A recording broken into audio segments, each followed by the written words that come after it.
ಕಲಬುರಗಿ ಜೈಲಿನಿಂದ ಇನ್ನು 3 ಸಜಾ ಕೈದಿಗಳು ಪರಾರಿಯಾಗಿದ್ರು. ಆ ಪ್ರಕರಣಕ್ಕೆ ಸಂಬಂಧಪಟ್ಟಂತೆ ಹೇಗೆ ಸ್ಕೆಚ್ ಹಾಕಿದ್ರು, ಯಾರು ಹಾಕಿದ್ರು ಅಂತ ನೋಡ್ತಾ ಹೋದ್ರೆ ಸಂಚು ರೂಪಿಸಿದ್ದು ಕೈದಿ ಮಸ್ತಾನ್.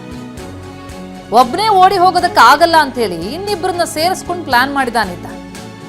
ಮಸ್ತಾನ್ ತನ್ನ ಸಹ ಕೈದಿಗಳಾದಂತಹ ಸಾಗರ್ ಮತ್ತು ಸಂತೋಷ್ ಜೊತೆ ಸೇರಿ ಸ್ಕೆಚ್ ಹಾಕಿದ್ದಾನೆ. 3 ಪರಾರಿಯಾಗಿದ್ದಾರೆ. ಎಸ್ಕೇಪ್ ಆದ ಮೇಲೆ ತೆಲಂಗಾಣದ ಬಳಿ ಶಿಫ್ಟ್ ಮಾಡಿದಂತಹ ಮಾಹಿತಿ ಇದೆ. ಈಗ ಒಬ್ಬ ಸಿಕ್ಕಾಕೊಂಡಿದ್ದಾನೆ ಸಂತೋಷ್. ಉಳಿದಿಬ್ಬರಿಗಾಗಿ ಶೋಧ. ಜಹೀರಾಬಾದ್ಗೆ ಶಿಫ್ಟ್ ಆಗೋ ಪ್ಲಾನ್ ಮಾಡಿದ್ರು ಕೈದಿಗಳು. ಕಾರ್ಖಾನೆಯಲ್ಲಿ ಕೆಲಸ ಮಾಡಿ ಜೀವನ ಕಳೆಯುವಂತ ಪ್ಲಾನಿಂಗ್ ಆಗಿತ್ತು. ಒಬ್ಬ ಪೋಕ್ಸೋ ಕೇಸ್ನಲ್ಲಿದ್ದ, ಇನ್ನೊಬ್ಬ ರೇಪ್ ಕೇಸ್ನಲ್ಲಿ, ಮತ್ತೊಬ್ಬ ಮರ್ಡರ್ ಕೇಸ್ನಲ್ಲಿ ಒಳಗಿದ್ದಂಥವ್ರು ಸಜಾ ಕೈದಿಗಳವರು. ಕಲಬುರಗಿ ಕಾರಾಗೃಹದಿಂದ ಅಲ್ಲಿ ನೋಡಿ ಕಂಬಿನ ಕಟ್ ಮಾಡಿ ನಂತರ ಕಾಂಪೌಂಡ್ ಹಾರಿ ಪರಾರಿಯಾಗಿದ್ರು. ಇದೆಲ್ಲ ಪ್ಲಾನ್ ಮಾಡಿದ್ದು ಮಸ್ತಾನ್, ಕೈದಿ ಮಸ್ತಾನ್ ಅನ್ನೋದು ಗೊತ್ತಾಗ್ತದೆ. ಆತ ಎಸ್ಕೇಪ್ ಆಗೋದಕ್ಕೆ ಪ್ಲಾನ್ ಮಾಡ್ತಾನೆ. ಒಬ್ಬನೇ ಹೋಗೋದಕ್ಕೆ ಕಷ್ಟ ಅಂತ ಹೇಳಿ ಇನ್ನಿಬ್ಬರನ್ನ ಸೇರಿಸ್ಕೊಳ್ತಾನೆ. 3 ಸೇರಿ ಭಾರಿ ಪ್ಲಾನಿಂಗ್ ಮಾಡಿ ಅದರಲ್ಲಿ ಸಕ್ಸಸ್ ಕೂಡ ಆಗ್ತಾರೆ.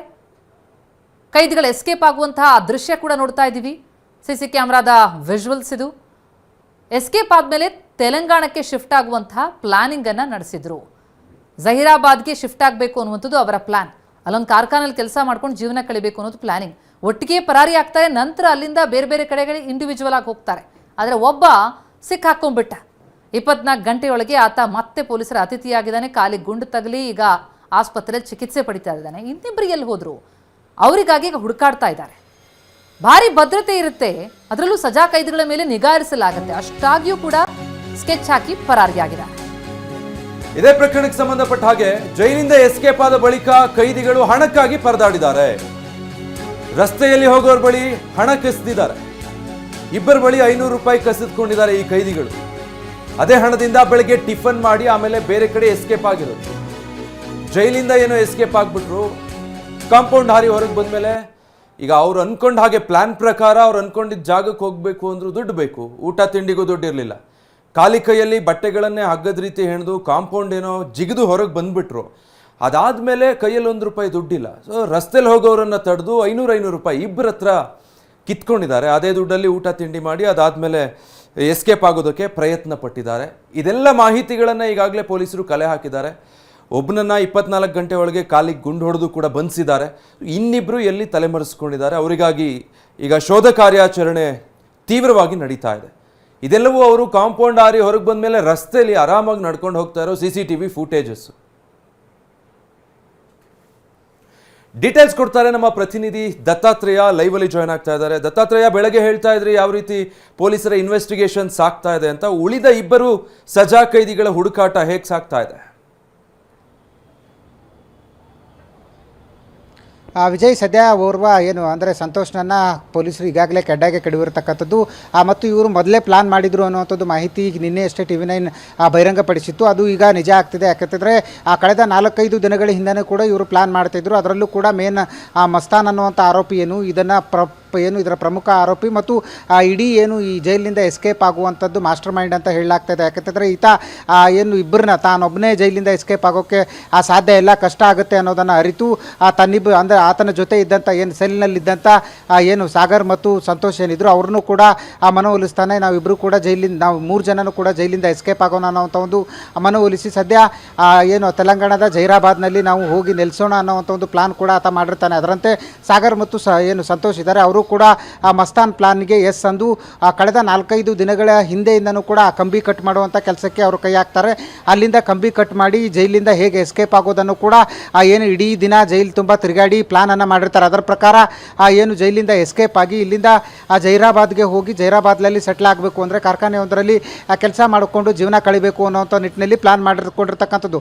ಹೀಗಾಗಿ ಮೊನ್ನೆ ಕಂಬಿ ಕಟ್ ಆದ ತಕ್ಷಣವೇ ಜೈಲೊಳಗಡೆ ಸಿವಿಲ್ ಕಾಮಗಾರಿ ನಡೀತಾ ಇರ್ತದೆ. ಬೇರೆ ಬೇರೆ ಸೆಲ್ಗಳದ್ದು ಅಲ್ಲಿರ್ತಕ್ಕಂಥ ಲ್ಯಾಡರ್ ಅಂದರೆ ಏಣಿಯನ್ನು ಉಪಯೋಗಿಸ್ಕೊಂಡು ಜೈಲಿಂದ ಕಾಂಪೌಂಡ್ ಏರಿ ಬಳಿಕ ತಮ್ಮ ಬಟ್ಟೆಗಳನ್ನೇ ಉಪಯೋಗಿಸ್ಕೊಂಡು ಕಾಂಪೌಂಡ್ ಮೂಲಕ ಜೈಲಿಂದ ಎಸ್ಕೇಪ್ ಆಗಿ ಅಲ್ಲಿಂದ ರಸ್ತೆ ಮೂಲಕ ಹೋಗ್ತಾ ಇರ್ತಕ್ಕಂಥ ಸಂದರ್ಭದಲ್ಲಿ ಇವಾಗ ಸಂತೋಷ್ ಸಿಕ್ಬಿದ್ದಿರ್ತಕ್ಕಂಥದ್ದು. ಆತನ ಕಾಲಿಗೆ ಗುಂಡೇಟನ್ನು ಹಾಕಿ ಸದ್ಯ ಪೊಲೀಸರು ಆತನನ್ನು ಕೆಡ್ಡಾಕೆ ಕೆಡವಿದ್ದಾರೆ. ಇನ್ನಿಬ್ಬರು ಆರೋಪಿಗಳು ಅಂದರೆ ಸಾಗರ್ ಮತ್ತು ಮಸ್ತಾನ್ ಕೂಡ ಸದ್ಯ ಎಸ್ಕೇಪ್ ಆಗಿರ್ತಕ್ಕಂಥದ್ದು. ಅವರಿಬ್ಬರು ಬಂಧನಕ್ಕೂ ಕೂಡ ಕಲಬುರಗಿಯ 4 ತಂಡಗಳು ಈಗಾಗಲೇ ಕಾರ್ಯೋನ್ಮುಖರಾಗಿರ್ತಕ್ಕಂಥದ್ದು. ಅವರನ್ನು ಕೂಡ ಸಂಜೆ ಒಳಗೆ ಬಂಧಿಸಲೇಬೇಕು ಅಂತ ನಿಟ್ಟಿನಲ್ಲಿ ಸದ್ಯ ಪೊಲೀಸ್ ಪೊಲೀಸರು ಚಾಲೆಂಜನ್ನು ತೆಗೆದುಕೊಂಡಿರ್ತಕ್ಕಂಥದ್ದು. ಯಾಕಂತಂದರೆ ಸಾಕಷ್ಟು ಚಾಲೆಂಜ್ ಆಗಿರ್ತಕ್ಕಂಥ ಪ್ರಕರಣ. ಯಾಕಂತಂದರೆ ಸಜಾ ಕೈದಿಗಳು ಏಕಾಏಕಿ ಜೈಲಿಂದ ಎಸ್ಕೇಪ್ ಆಗ್ತಾರೆ, ಸಾಕಷ್ಟು ಹೈ ಸೆಕ್ಯೂರಿಟಿ ಇರ್ತಕ್ಕಂಥ ಜೈಲಿಂದ ಎಸ್ಕೇಪ್ ಆಗ್ತಾರೆ. ಇವರಿಗೆ ಹೇಗೆ ಸಾಧ್ಯ ಆಯಿತು ಮತ್ತು ಇಷ್ಟೊಂದು ದೊಡ್ಡ ಪ್ರಮಾಣದಲ್ಲಿ ಕಂಬಿಗಳನ್ನು ಕಟ್ ಮಾಡಿದ್ರು, ಏಣಿಯನ್ನು ಬಳಸಿದ್ರು ಕೂಡ CCTV ಯಾಕೆ ಮಾನಿಟರ್ ಮಾಡಲಿಲ್ಲ ಮತ್ತು ಏನು ಡ್ಯೂಟಿಯಲ್ಲಿದ್ದಿರತಕ್ಕಂಥ ಏನು ಜೈಲು ಸಿಬ್ಬಂದಿಗಳಾಗಿರಬೇಕು ಅಥವಾ ಜೈಲು ಹೊರಗಡೆ ಏನು ಜೈಲು ಭದ್ರತೆ ಹೊತ್ತಿರ್ತಕ್ಕಂಥ KSISF ಸಿಬ್ಬಂದಿ ಏನಿದ್ದಾರೆ ಇವರು ಯಾಕೆ ಕಣ್ಣಿಡಲಿಲ್ಲ ಅನ್ನುವಂಥ ಒಂದು ಅನುಮಾನಗಳು ಕೂಡ ಮೂಡಿದ್ದು ಮತ್ತು ಗೃಹ ಇಲಾಖೆಗೆ ಸಾಕಷ್ಟು ಮುಜುಗರವನ್ನು ಕೂಡ ಉಂಟು ಮಾಡಿತ್ತು. ಹೀಗಾಗಿ ಕಾರ್ಯೋನ್ಮುಖರಾದಂಥ ಪೊಲೀಸರು 24 ಗಂಟೆ ಕಳೆಯುವಷ್ಟರಲ್ಲಿ ಓರ್ವ ಆರೋಪಿಯನ್ನು ಕೆಡ್ಡಕ್ಕೆ ಕೆಡವಿರ್ತಕ್ಕಂಥದ್ದು ಮತ್ತು ಉಳಿದಿಬ್ಬರು ಆರೋಪಿಗಳ ಏನು ಶೋಧವನ್ನು ನಡೆಸ್ತಿದ್ದಾರೆ. ಆದರೆ ಪಕ್ಕಾ ಪ್ಲಾನ್ ಮಾಡಿಯೇ ಇವರು 3 ಜನನು ಕೂಡ ಎಸ್ಕೇಪ್ ಆಗಿದ್ರು ಅನ್ನೋಂಥ ಒಂದು ಏನು ಸತ್ಯ ಏನಿದೆ ಅದು ಈಗ ಹೊರಬರ್ತಾ ಇರತಕ್ಕಂಥದ್ದು. ಯಾಕೆಂತಂದರೆ ಹೇಳಿ ಕೇಳಿ ಗಂಭೀರ ಸ್ವರೂಪವಾದಂಥ ಪ್ರಕರಣಗಳಲ್ಲಿ ಇವರು ಸಜೆಯನ್ನು ಅನುಭವಿಸಿದ್ರು.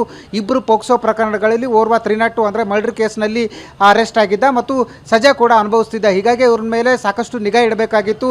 ಚಿಕ್ಕ ವಯಸ್ಸಿನಲ್ಲೇ ಇವರು ಗಂಭೀರ ಸ್ವರೂಪವಾದಂಥ ಅಪರಾಧ ಪ್ರಕರಣಗಳಲ್ಲಿ ಭಾಗಿಯಾಗಿ ಅಪರಾಧಿ ಕೂಡ ಆಗಿದ್ದರು. ಜೈಲು ಸಿಬ್ಬಂದಿ ಇವ್ರ ಮೇಲೆ ಸಾಕಷ್ಟು ನಿಗಾ ವಹಿಸಬೇಕಾಗಿತ್ತು. ಆದರೆ ಎಲ್ಲೋ ಒಂದು ಕಡೆ ಜೈಲು ಸಿಬ್ಬಂದಿ ಲೋಪ ಆಗಿದೆ ಅನ್ನೋದು ಜಗಜ್ಜಾಹೀರಾಗಿರ್ತಕ್ಕಂಥದ್ದು. ಯಾಕೆಂತಂದರೆ ಪ್ರತಿದಿನವೂ ಕೂಡ ವಾರ್ಡರ್ಗಳು ಇವ್ರ ಮೇಲಿನ ಚಲನವಲನಗಳು ಮತ್ತು ಬೆಳಿಗ್ಗೆಯಿಂದ ಸಂಜೆವರೆಗೂ ಕೂಡ ಇವರ ಆ್ಯಕ್ಟಿವಿಟಿ ಏನಿದೆ ಇವೆಲ್ಲವನ್ನು ಕೂಡ ಗಮನ ಹರಿಸಿ ಸಂಜೆ ಏನು ಬ್ಯಾರಕ್ಗೆ ಹಾಕ್ತಾರೆ ಅವೆಲ್ಲವನ್ನು ಕೂಡ ಚೆಕ್ ಮಾಡಬೇಕಾಗಿತ್ತು. ಆದರೆ 4-5 ದಿನಗಳ ಹಿಂದಿನಿಂದನೂ ಕೂಡ ಇವರು ಆ ಕಂಬಿಗಳನ್ನು ಕಟ್ ಮಾಡ್ತಿದ್ದಾರೆ ಅನ್ನುವಂಥ ಒಂದು ಮಾಹಿತಿ ಜೈಲು ಸಿಬ್ಬಂದಿಗೆ ಯಾಕೆ ಸಿಗಲಿಲ್ಲ ಮತ್ತು ಏಣಿಗಳನ್ನು ಬಳಸಿ ಅವರು ಆ ಬಟ್ಟೆಗಳನ್ನು ಕಟ್ಟಿ 20 ಅಡಿ ಎತ್ತರದ ಕಂಪೌಂಡ್ಗಳನ್ನು ಹಾರ್ತಾರೆ ಅನ್ನುವಂಥ ಒಂದು ಮಾಹಿತಿ ಯಾಕೆ ಸಿಗಲಿಲ್ಲ ಅನ್ನುವಂಥದ್ದು ಸಾಕಷ್ಟು ಅನುಮಾನಕ್ಕೆ ಈಡು ಮಾಡ್ತಾ ಇರ್ತಕ್ಕಂಥದ್ದು. Vijay, thank you Dattatreya.